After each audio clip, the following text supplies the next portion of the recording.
Was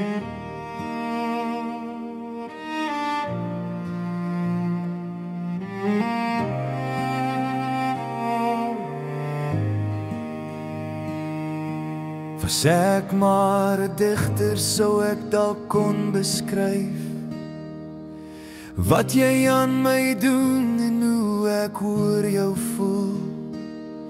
In gewone taal mag dit dalk klink asof ek oordryf.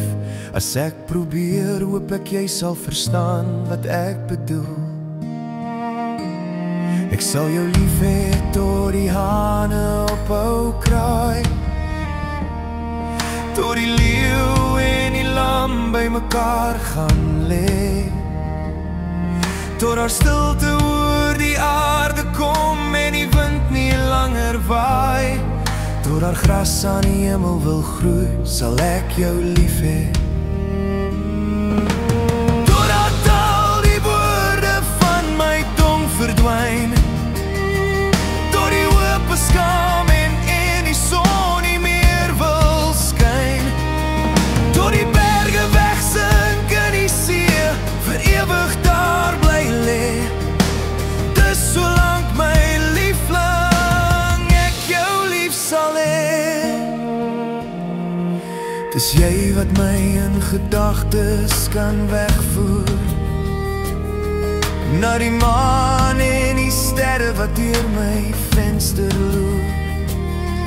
Jy's die warm van 'n kakkelvuur, die sprang van vonkelwyn en die son wat die mis laat, soggens laat verdwyn, tot die berge wegsink in die see, vir ewig daar bly lê. Dis solank my liefling ek jou lief sal hê. Dis solank my liefling ek jou lief sal hê.